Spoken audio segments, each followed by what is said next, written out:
नमस्कार विद्यार्थी मित्रांनो, आज आपण अभ्यासणार आहोत मॅथ्स 1 मधील चॅप्टर 3 अरिथमॅटिक प्रोग्रेशन आणि यामधला आपण प्रॅक्टिस सेट 3.2 अभ्यासणार आहोत। आता पहिल्यांदा आपण n term of an AP कशी मिळवता येईल ते पाहू। आता समजा एपी आपल्याला दिलेला आहे 2 4 6 8 डॉट डॉट डॉट। तर हा एपी आहे। तर या एपीचं तुम्हाला 10व पद काढायला सांगितलं किंवा 12व पद काढायला सांगितलं तर तुम्ही याच्यामध्ये या 8 ही शेवटचा नंबर दिलेला आहे, त्याच्यामध्ये 2 मिळवला की 10 होतील। 10 ही कितवी आहे? 5वी टर्म आहे। याप्रमाणे तुम्ही 2 ऍड करत करत 10वी टर्म किंवा 12वी टर्म मिळवू शकता। परंतु जर तुम्हाला 100वी टर्म, याच एपीची 100वी टर्म कोणती आहे हे काढायला सांगितलं तर प्रत्येक वेळी 2 ऍड करत जाणं 100व्या टर्म पर्यंत ते आपल्याला शक्य होत नाही। मग त्यासाठी आपल्याला एक फॉर्म्युला मिळवायचा आहे। तो फॉर्म्युला मिळवण्यासाठी आपण generally in the AP T1 T2 T3 dot dot dot, म्हणजे T1 म्हणजे फर्स्ट टर्म आहे त्या एपीची, first term, second term, third term, याप्रमाणे हा एपी आहे। तर T1 equal to A, T1 म्हणजे फर्स्ट टर्म, फर्स्ट टर्मलाच आपण ए असं म्हणतो। T2 मिळवायची असेल तर आपल्याला काय करावं लागेल? T1 मध्ये डिफरन्स ऍड करावा लागेल, T1 plus D equal to, T1 लाच आपण काय मानलेलं आहे? A plus D. ही काय झाली? T2 झालेली आहे, बरोबर। आता इथे डी चा कोइफिशियंट काहीच नाहीये, मग त्याच्याऐवजी आपण असं लिहू शकतो ए प्लस काहीच नाहीये म्हणजे 1 कोइफिशियंट आहे, आणि हा 1 कसा आलाय? 2 मायनस 1 डी, म्हणजे 2 हा सेकंड टर्मचा नंबर आहे, त्यातून 1 मायनस केला की आपल्याला ही टर्म मिळते। आता T3 काढायचं असेल तर T2 किती आली आहे आपली? ए प्लस डी, इथे येणार काय? T2 plus D. मग T2 आपल्याला काय मिळाली आहे? ए प्लस डी प्लस हा डी आहे equal to A plus 2D equal to A plus, आता हे 2 कसे आले तर ही टर्म किती आहे? 3 आहे, 3 मधून 1 वजा केला, 3 मायनस 1 डी, 3 मायनस 1 किती? 2, म्हणजे याप्रमाणे आपल्याला मिळेल।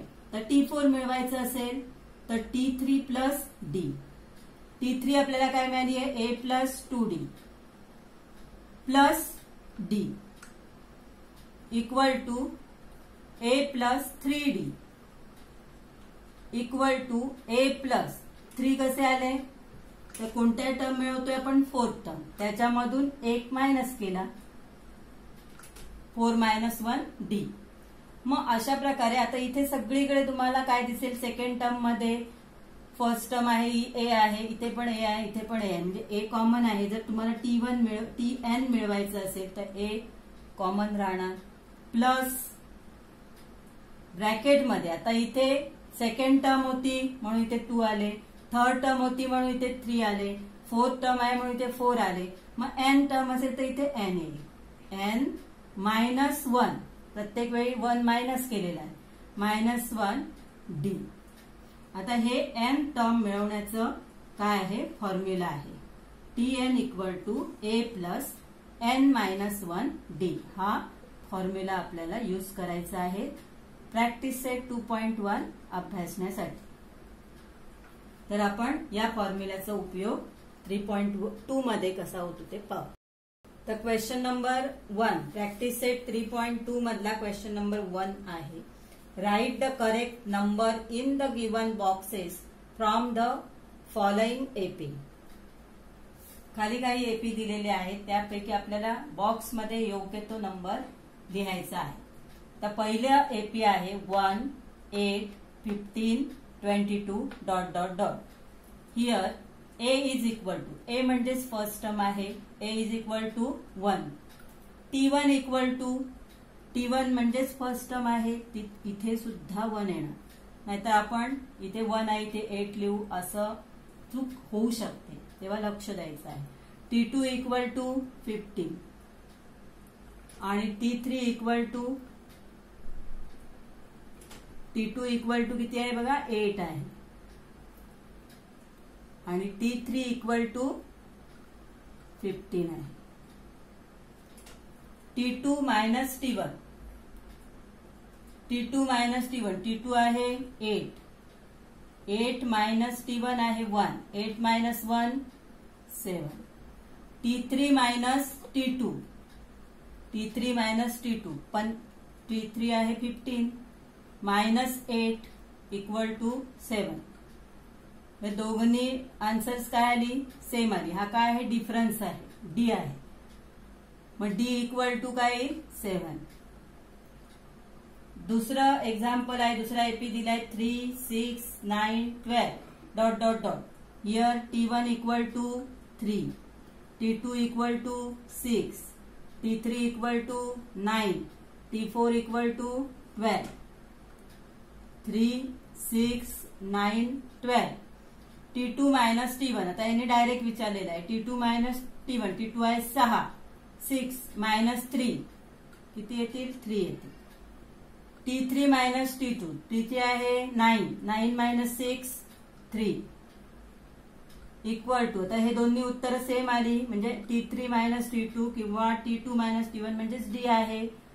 D equal to 3. तर असे ब्लॉक मध्ये आपल्याला पटपट भरायचे. तर तिसरं एक्झाम्पल आहे -3, -8, -13, -18. Here T3 equal to.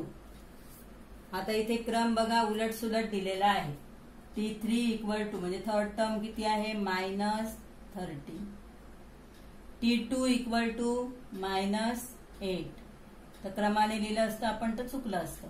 T4 equal to -18 आणि T1 इक्वल टू -3.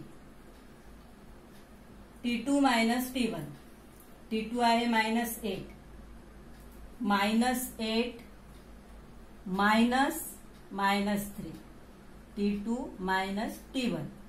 मग -8 मायनस मायनस काय झाले, प्लस झाले. -8 प्लस 3, दोघांची चिन्ह अपोजिट आहे, सबस्ट्रॅक्शन आहे. 8 3 गेले 5, पण 8चं चिन्ह मायनस, म्हणून उत्तराला मायनस चिन्ह. T2 मायनस T1 किती येणार, -5. तसंच T3 मायनस T2, T3 आहे -13, -13 मायनस -8 इक्वल टू -13 प्लस 8.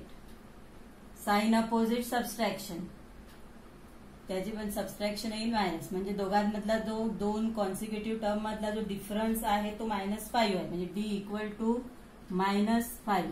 आणि ए म्हणजे फर्स्ट टर्म किती आहे, -3. आणि चौथं एक्झाम्पल आहे 70, 60, 50, 40 dot dot dot. Here T1 equal to first term आहे 70, T2 equal to 60, T3 equal to 50. A is equal to, A म्हणजे first term 70, D equal to. आता याच्यातला जो डिफरन्स आहे तो डिफरन्स किती आहे, तर आपण दुसऱ्या टर्म मधून पहिली टर्म वजा करतो. दुसरी टर्म कोणती आहे, 60 आहे. 60 मायनस 70, 60 मायनस 70 किती येतील, -10. 50 मायनस 60, लहान संख्येतून मोठी संख्या आपण सबस्ट्रॅक्ट करतोय, म्हणजे उत्तर मायनस येणार, -10. D is equal to -10. असं आपल्याला या फिलअप्स करायच्या आहे. दुसरा क्वेश्चन आहे, decide whether following sequence is an AP. If so find the 20th term of the arithmetic progression. आता हा ऑफ द प्रोग्रेशन.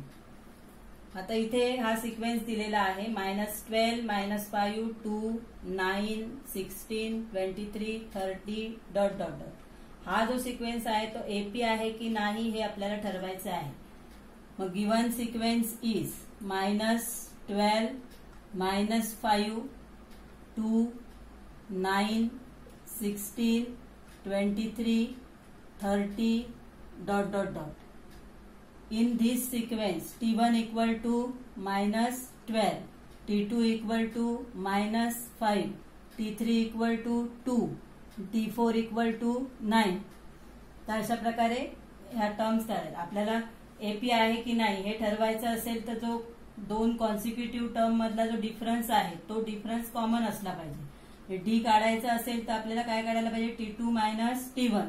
T2 आहे -5 minus T1 minus 12 equal to 5 plus 12 -5 plus 12. तर दोघांची चिन्ह अपोजिट आहेत सबस्ट्रॅक्शन. 12 मधून 5 minus केले तर 7 मिळतील आणि 12 प्लस आहेत म्हणून आन्सर सुद्धा प्लस आलं. T3 minus T2. T3 आहे 2 मायनस T2 आहे -5 equal to 2 minus minus plus 2 plus 5 7. T3 आहे 9 मायनस 2 इक्वल टू 7. म्हणजे तिन्ही कॉन्सिक्युटिव्ह टर्म मधला जो डिफरन्स आहे तो 7 आलेला आहे आणि तो कॉन्स्टंट आलाय. Here the common difference D is equal to 7 which is constant. Therefore this sequence is an AP. आता याच्यामध्ये आपल्याला पुढे काय काढायचं आहे तर 20 टर्म जी आहे 20वी टर्म ती आपल्याला शोधायची आहे. Here A is equal to A म्हणजे फर्स्ट टर्म आहे -12. त्यानंतर D डिफरन्स आपण काढलाय किती आहे 7. D is equal to 7 and N is equal to कितवी टर्म आपल्याला काढायला सांगितली आहे 20वी. N is equal to 20. त्यानंतर आपण फॉर्म्युला यूज करायचा आहे. Tn equal to A plus N minus 1 D. आता एनच्या जागेवर किती लिहिणार आपण 20. T20 इक्वल टू A आहे -12 प्लस N मायनस 1 N म्हणजे 20 minus 1 D 7. T20 equal to -12 plus 20 minus 1 19 into 7. आता इथे गुणाकार पहिला करायचं, ही सबस्ट्रॅक्शन नाही करायची, पहिला गुणाकार. T20 इक्वल टू -12 प्लस 19 7 जा 133 आणि हे मायनस आहे, दोघांची चिन्ह अपोजिट आहेत म्हणजे सबस्ट्रॅक्शन होईल. T20 इक्वल टू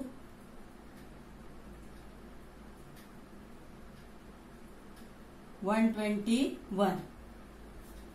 तर आपल्याला काय विचारलेलं आहे 20वी टर्म विचारलेली. तर आपण काय लिहिणार 20 term of this AP is 121.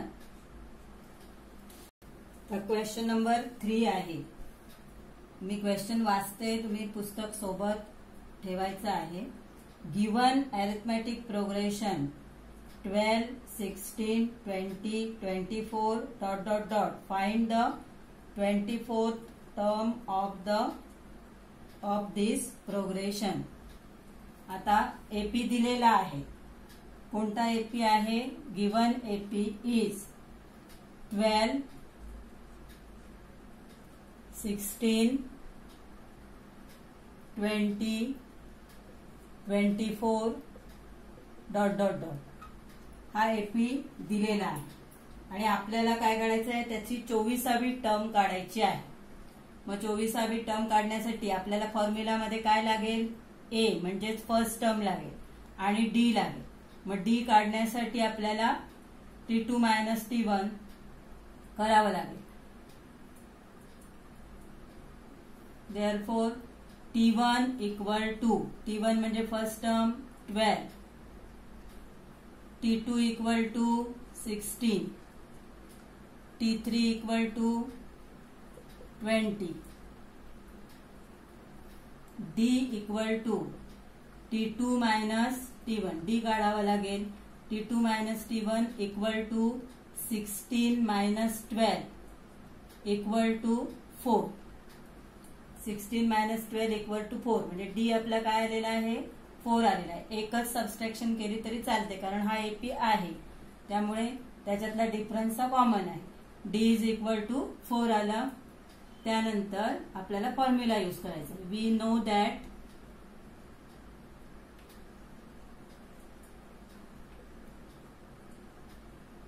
Formula आपला आहे Tn equal to A plus n minus 1 D. आता इथे A किती आहे? A is equal to first term म्हणजेच 12 and D is equal to 4. Tn आपला 24वी term and n is equal to 24 term काढायची आहे म्हणजे n is equal to 24. T24 equal to A च्या जागी येणार 12 plus n minus 1 24 minus 1 D आहे 4 equal to 12 plus 24 minus 1 23 into 4. तर 23 इंटू 4 किती येतील? 94. 4 3 जा 12, 4 2 जा 8 प्लस 1 92. आणि 92 मध्ये आपल्याला 12 ऍड करायचे. 92 plus 12 equal to 104 equal to 12 plus 92 equal to 104. Therefore 24th term of this AP is 104.